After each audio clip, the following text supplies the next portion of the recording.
국회 법사위에서는 오늘 초유의 대통령 탄핵 청원 관련 청문회가 열립니다. 야당이 최상병 순직 사건 외압 의혹을 집중적으로 밝히겠다 이렇게 하고 있는 반면 여당은 위헌적 위법적 청문회에 맞서겠다 이런 입장인데 먼저 여당의 목소리 들어보겠습니다. 국회 법사위원인 곽규택 국민의힘 수석대변인과 전화로 연결해서 자세한 이야기 좀 들어보죠. 의원님 안녕하세요.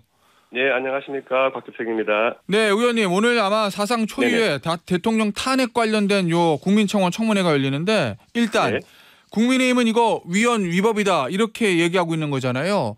네, 그렇습니다. 어떤 이유에서 위헌적 위법적 청문회라고 보시는 거예요? 절차에 문제가 있다는 겁니까?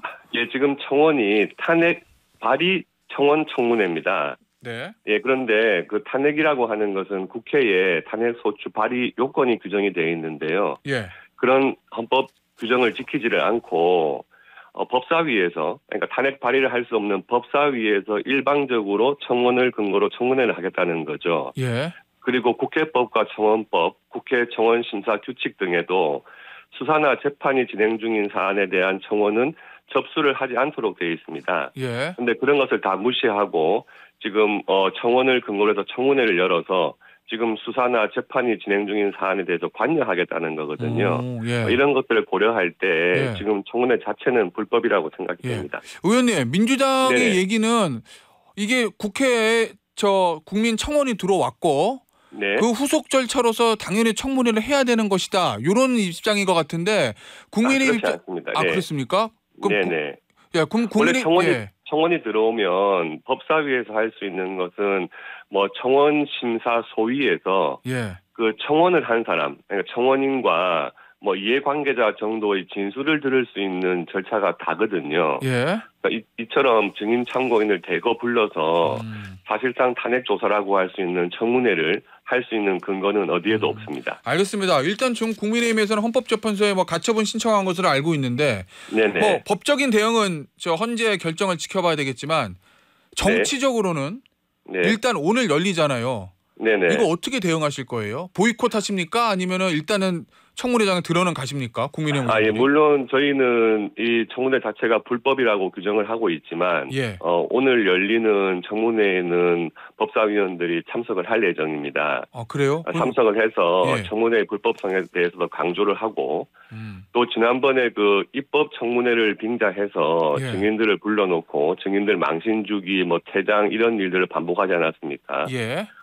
일들이 일어나지 않도록 법사위원들이 들어가서 청문회에 응할 예정입니다. 일단 불법 청문회긴 하지만 그걸 알리기 위해서라도 들어가서 싸운다 이런 입장이신 거죠? 그렇습니다. 네네. 예. 오늘이 아마 윤석열 대통령 관련된 최상병 사건 관련된 질의가 좀 이어지는 것 같던데 예정인 것 같던데 채택된 증인들 오늘 다 나온답니까? 그건 정확하게 알 수는 없는데요. 이 청문회 자체가 불법적으로 보이는 면도 있고 또 지난번에 그 일방적인 입법 청문회 또 사실 불공정한 청문회가 진행됐기 때문에 증인들 상당수는 좀 출석하지 않을 수도 있다 이렇게 보여지네요. 일단 주요 증인이 이제 김건희 여사하고 어머니인 최은순 씨잖아요. 네, 그분들은 26일. 26일이죠. 26일 청문회 대상으로 되어 있습니다. 오늘은 아니지만 네네. 출석할 거로 보십니까? 글쎄요. 예상하긴 힘들지만 출석하지 않지 않을까 하고 생각을 하고 있습니다. 그럼 출석하는 게 맞다고 보십니까? 출석하지 않는 것이 맞다고 보십니까? 저희는 이게 청문회 자체가 말씀드렸듯이 불법적인 청문회이기 때문에 증인들이나 참고인들이 출석할 의무는 없다고 생각을 합니다. 자, 그런데 이제 민주당은 이거 불참하면 특히 김건희 여사하고 어머님인 최은순 씨 같은 경우에 형사고발하겠다, 처벌받을 수 있다 이렇게 나오던데요. 네, 이런 식으로 지금 증인들이나 참고인에 대해서 겁박을 하고 있는 거거든요. 지금 그 증인이나 참고인들이 모두 지금 수사나 재판에 관련된 사람들이에요. 이런 사람들을 대상으로 해서 그런 고소고발을 하겠다 하는 것 자체가 수사나 재판에 관여하겠다는 거기 때문에 왜 지금 청원 청문회가 불법이라는 것을 스스로 보여주는 것 같습니다. 민주당이 이 부분에 강하게 드라이브를 거는 최종 목표는 어디 있다고 보십니까? 정말 윤석열 대통령에 대한 탄핵안을 발의할 목적을 가지고 있다 이렇게 보십니까? 예, 만약에 윤석열 대통령에 대한 뭐 탄핵을 하겠다 이러면은 민주당에서 지금 정상적인 헌법 절차에 따라서 150명 이상의 국회의원이 동의를 하면 탄핵 소추안 발의를 할 수 있습니다. 그런데 민주당 스스로 판단하기에도 아직 뭐 탄핵 사유라고 할 만한 것은 발견하기 힘들고 또 괜히 탄핵 소추 발의했다가 정치적 역풍을 맞거나 정치적 책임을 져야 될 우려가 있으니까 그걸 못하고 있는 거거든요. 예, 그러니까 이런 청원을 빙자한 불법 청문회를 계속 하는 거죠. 또 뭐 상설 특검법도 뭐 고쳐가지고 또 하겠다. 이런 것도 정상적인 헌법 절차를 밟을 수가 없으니까 꼼수적인 그런 특검 탄핵 절차를 진행하는 것이다. 이렇게 보고 있습니다. 일종의 뭐 군불대기다 뭐 이런 생각을 가지고 계신 건가요? 예, 그렇습니다. 알겠습니다. 오늘 아마 저 청문회가 정상적으로 열리면 증인들을 출석을 하고 그럼 아마 이 최상병 수사 외압 의혹 관련 내용 이게 이제 다뤄질 예정이라고 하는데 이 전화번호 있잖아요. 02800-7070 의원님. 요거 이제 명의가 대통령 경호처라는 거잖아요. 근데 어제 또 언론 보도 보니까 당시에 이종섭 국방부 장관 그 작년 7월 31일입니다. 당시 이종섭 국방장관뿐만 아니라 조태용 국가안보실장 그리고 주진우 당시 법률비서관에게도 이 전화로 전화한 내용들이 좀 나오고 있던데 이 상황은 어떻게 파악하고 계세요? 그러니까 그 일부 언론과 민주당에서 굉장히 무슨 좀 착각을 하고 있는 것 같아요. 그 800-7070이라는 번호가 실제로 그 대통령실 내에 각 부처에 연결된 전화일 수도 있고 아니면은 내부적으로 그냥 발신 표시만 되는 번호일 수도 있습니다. 그런데 근데 그 대통령실의 그 전화 회신이라는 것은 처음에 그 명의인을 다 대통령 경호처라고 해서 다 개설을 하는 거거든요. 그러니까 7070번이 명의가 경호처로 돼 있다 해가지고 뭐 경호처 담당자와 통화를 했다. 이렇게 생각하는 것은 굉장히 이거는 잘못 오해하고 있는 걸 수도 있고요. 실제로 누구와 통화했는지는 그 내용 하나하나를 봐야 알 수 있는 거지. 명의인이 경호처로 돼 있다고 해가지고 통화한 것도 경호처다. 이렇게 볼 수는 없을 것 같아요. 그러니까 예를 들면 7070뿐만 아니라 7071, 7072, 7073 어떤 전화로 해도 외부에는 7070으로 표시될 수도 있다 뭐 이런 말씀이신 거잖아요. 네, 그렇죠. 그리고 그 모든 명의가 다 대통령 경호처로 돼 있을 겁니다. 자, 그럼 그건 뭐 이제 수사 과정에서 나올 건데. 그런데 지금 저 의원은 이게 경호처 명의라고 해서 꼭 경호처 고위 관계자, 그러니까 예를 들면 뭐 이 경호처장 김용건 경호처장 아닐 수도 있다 뭐 이렇게 말씀을 하시긴 하는데 그렇죠. 민주당 시각에서 보면 이게 단순히 국방부 장관한테만 전화했으면 경호처장일 수도 있는데 같은 날 국방부 장관 그리고 안보실장 법률비서관 이 사람들한테 시차를 좀 두고 다 전화할 수 있는 사람은 대통령밖에 없는 거 아니냐 좀 이렇게 의심하는 것 같거든요. 민주당에서는. 그런 것이 이제 단편적인 의심이고요. 지금 그런 사항들이 공소처에서 수사 중인 사항 아니겠습니까? 저희도 어저께 공소처를 방문해서 빠른 수사를 좀 촉구하기도 했었는데요. 공소처에서 그런 부분들에 대해서는 다 수사가 진행 중에 있다고 보이고 그런 수사가 진행 중인 상황에 대해서 지금 국회에서 청문회를 열어가지고 그 수사와 관련된 사람들을 증인 참고인으로 불러서 청문회를 한다는 것 자체가 이게 지금 수사에 관여하는 거거든요. 이런 것 자체가 지금 그 청원으로는 못하게 돼 있다는 거죠. 그 점을 강조드리고 싶습니다. 알겠습니다.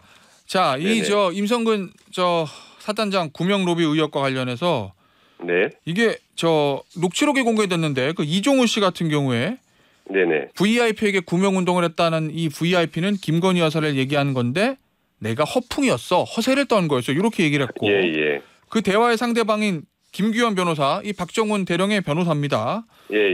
이게 허세가 아니라 구체적인 내용이다. 이렇게 얘기하고 있거든요. 이거는 국민의힘 입장에서 이 부분은 어떻게 파악하고 계십니까? 일단 법률적으로 본다면 그 김규현 변호사가 그 현재 재판 진행 중인 박정훈 수사단장의 변호인 아닙니까? 그 변호인이 본인이 직접 통화한 내용을 가지고 이것이 어떤 증거로 삼겠다 하는 것 자체가 잘못된 거고요. 그런 내용이 어떤 증거도 될 수가 없습니다. 증거 능력이 없다는 말씀이세요? 그렇습니다. 그런 걸 가지고 지금 언론에 흘려가지고 박정훈 수사단장에 대한 특이한 지금 변론을 하고 있는 거거든요. 예. 그런데 그 전화 통화를 한 상대방도 예. 그 이종호 전 대표 그 주가 조작과 관련해 가지고 수사와 재판을 받았던 인물 아닙니까? 예. 이분들끼리 통화를 한 내용을 가지고 이것이 뭐 특정인에 대한 구명로비다 예. 이렇게 주장할 수 있는 자체가 저는 전혀 근거가 없는 주장이다 생각을 하고 있고요. 예. 예, 또 정치적으로 본다 하더라도 그 이종호 씨가 뭐 이 통화 내용에 대해 가지고 본인의 허풍에 불과했다. 네. 또 VIP가 뭐 처음에는 해병대 사령관이라고 했다가 또 김건희 여사라고 했다가 말도 바뀌지 않습니까? 예. 예, 이제 이런 내용을 가지고 이것을 특정인에 대한 구명 로비를 한다 해가지고 정치적인 공세를 하는 것도 저는 전혀 이것은 받아들일 수 없다 생각을 하고 있습니다. 알겠습니다. 앞서 이제 곽규택 의원이 김기현 변호사 이 문제에 대해서 이해 충돌의 문제를 좀 지적을 하셨는데, 네네. 예, 김기현 변호사 본인은 이 통화 시점이 박정훈 대령에 대한 변호인 선임 이전이기 때문에 이해 충돌이 없다는 입장을 밝혔다는 점은 이제 제가 균형점에서 말씀을 드리고요. 예, 증거가 될 수 없는 건 마찬가지입니다. 예, 알겠습니다. 증거 능력이 없다. 이 통화 기록은 이 녹취록은 이게 이제 곽규택 의원의 얘기입니다. 예. 권성동 의원이 여기에 대해서 제보 공작이다. 민주당의 사기 탄핵 게이트다. 이렇게 주장하고 있거든요. 이제 김기현 변호사가 박정훈 대령의 변호인이고 그리고 지난 총선에서 민주당 공천 신청했던 사람이기 때문에 아마 이렇게 얘기하는 것 같은데 이거 권성동 의원의 개인 주장입니까? 아니면 국민의힘의 어떤 공식 입장이라고 봐도 되는 겁니까? 뭐 현재로서는 권성동 의원님의 일단 그 개인적인 견해에서 말씀하신 내용이고요. 당의 입장이라고는 뭐 볼 수는 없는데 상당수 우리 국민의힘 국회의원들은 권성동 의원님이 말씀하신 그 내용에 상당히 관심을 갖고 있고 또 그 말이 맞다고 생각을 하고 있어요. 이것이 당사자인 임성근 사단장과는 전혀 관계없이 다른 사람들끼리 통화를 했거나 뭐 카톡을 주고받은 내용을 가지고 이것을 특정인에 대한 뭐 구명 로비를 했다거나 이런 식의 그 여론몰이를 해가는 것이 수사나 재판에 부당한 영향을 미치기 위해서 그런 거거든요. 그래서 이런 부분에 대해서는 정말 규탄하지 않을 수가 없습니다. 자, 그 권성동 의원이 의원들에게 친전을 보냈는데 거기 보면 이 부분에 관해서 차라리 국정조사하자 뭐 이런 제안도 있잖아요. 이거 뭐 국민의힘에서 이 부분에 대해서 검토하실 생각이 있으십니까? 향후에 또 새롭게 드러나는 사실을 보고 또 향후에 뭐 수사나 재판 결과를 보고 이 부분에 대해서는 향후에 국정조사 필요성을 다시 검토해야 될 것 같습니다. 알겠습니다. 자, 의원님, 이 김건희 여사 관련해서 지금 전당대회에서 또 이슈가 되고 있는데 이 당권주자 4명 모두 김건희 여사가 디올백 문제에 대해서 사과해야 된다. 지금이라도. 그리고 검찰 조사에 필요하면 검찰 조사는 필요하다. 뭐 이렇게 4명 모두 얘기했습니다. 이거 여당 의원이신데 이거 공감하십니까? 당권주자 4명의 이 주장에 대해서?